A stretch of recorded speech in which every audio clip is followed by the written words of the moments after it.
따뜻한 냉정, 아프니까 청춘.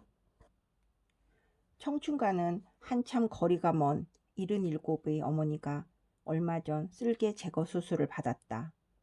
올해 이른 봄의 일이다. 밖으로는 봄바람이 불기 시작할 무렵 노모는 맥없이 드러누웠다. 담석증으로 통증이 심해 밤새도록 끙끙 앓았다.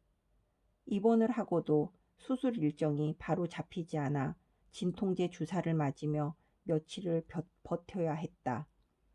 진통제의 약발이라는 것도 무한하지가 않다. 한두 시간은 버티게 하지만 이내 또 고통이다. 그 순간 송곳으로 배를 찌르는 것 같은 그 고통의 순간 어머니가 절실히 요구한 단 하나의 해결책은 수술이었다. 1분 1초라도 빨리 골문 쓸개를 떼내어 통증의 싹을 자르고 싶다 하셨다. 거기에 대고 참아보세요. 참다 보면 나아져요. 이렇게 말할 수는 없는 노릇이었다. 앓는 사람에게 그저 참으라는 말은 야속한 주문이다. 보호자인 나는 수시로 간호사를 찾아가 혹시 수술을 좀 앞당겨 줄 수는 없는지 묻고 또 물었다. 어머니께는 내가 없는 동안에도 통증이 심하면 언제든 의료진 호출 버튼을 눌러 도움을 청하라 했다. 수술은 하루 정도 앞당겨졌다. 아픈 사람은 돌을 닦는 것도 극기 훈련을 하는 것도 아니다. 초능력자도 아니고 그저 아픈 사람일 뿐이다. 아프면 환자고 환자에겐 치료나 처치가 필요하다. 말보다는 약, 위로보다는 처방이 절실하다. 아픈 사람이 원하는 건 지금 당장 통증을 낫게 해줄 치유의 손길이다.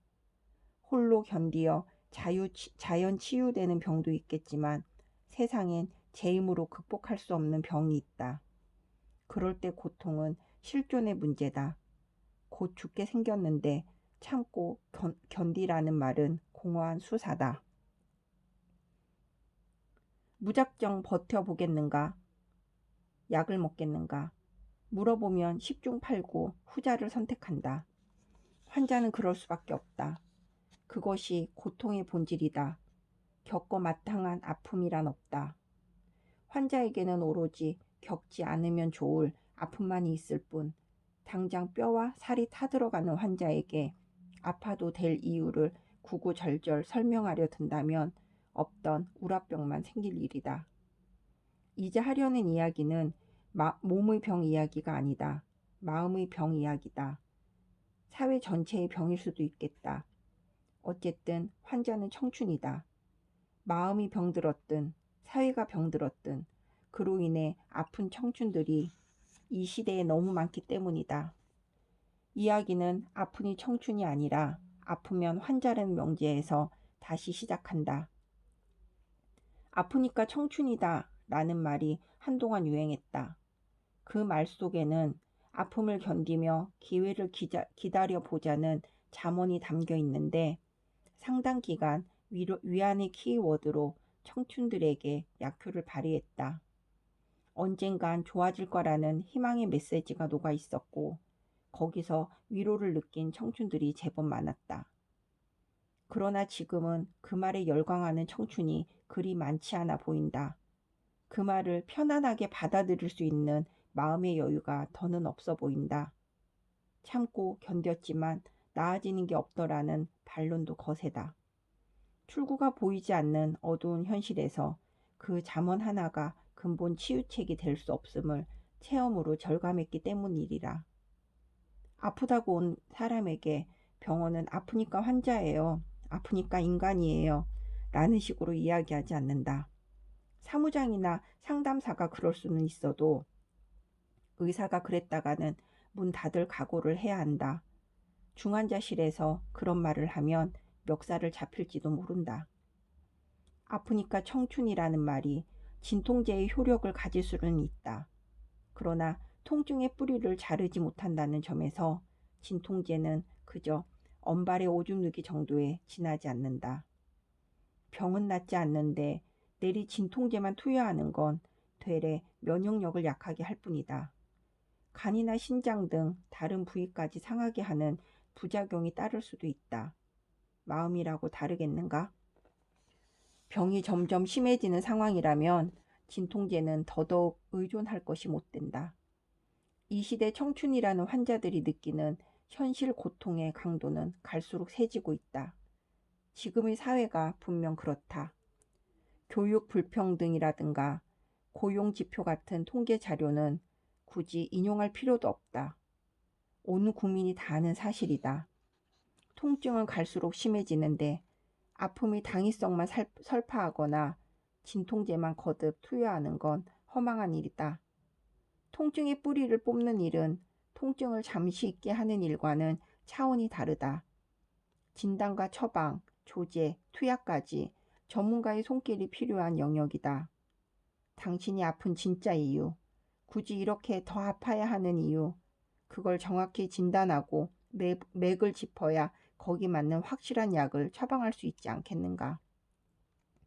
사회 문제로 이야기해 보자면 전문가는 정치인일 수도 있고 정부 관료일 수도 있고 기업, 언론 등 다양하다. 중요한 것은 그들이 저마다의 자리에서 제 할 일을 제대로 해야 환자들이 살 길이 열린다는 사실이다. 그럼에도 전문가란 사람들이 때때로 손을 놓고 있는 경우가 있다. 손을 쓴다고 썼는데 엉뚱한 맥을 짚는 수도 있다. 직무유기거나 명백한 의료사고다. 안 죽어도 될 환자들까지 죽게 만든다. 허술한 방역막 때문에 전염병이 더 확산되는 일도 있다. 진즉에 멈춰 세울 수 있었던 병이지만 기회를 놓친다. 의료 시스템 자체가 부실하거나 낙후되어 환자들이 제때 치료를 받지 못하는 경우도 있다. 뭐든 하나같이 공통점은 전문가들이 제 역할을 제대로 하지 못했다이다. 우리 사회 어디에 대입해도 마찬가지다.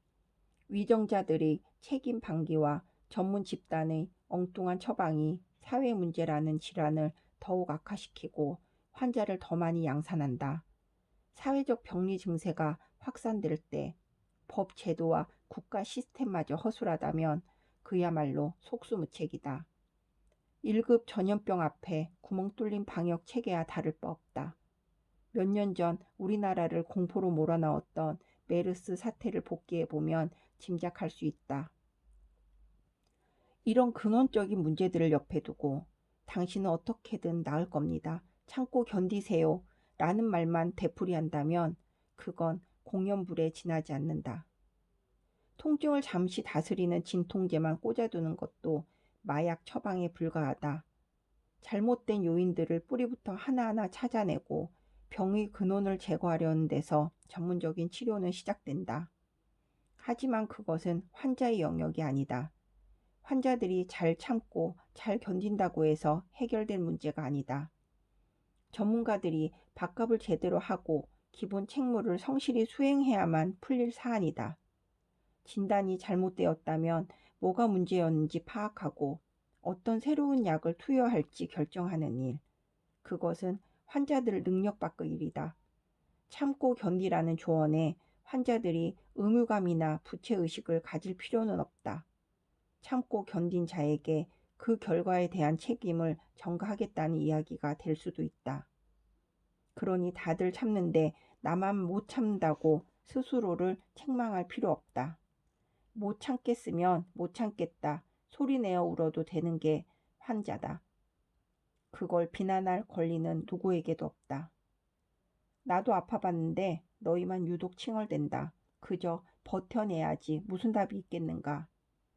이 화법으로는 누구도 치유하지도 못하고 치유받지도 못한다. 치유는커녕 갈등만 고조시키는 기폭제가 된다. 그럼에도 청년을 향해 너무 쉽게 이런 말을 내뱉는 사람들이 많다. 세대 갈등, 계층 갈등의 골이 자꾸만 깊어지는 이유 중 하나다.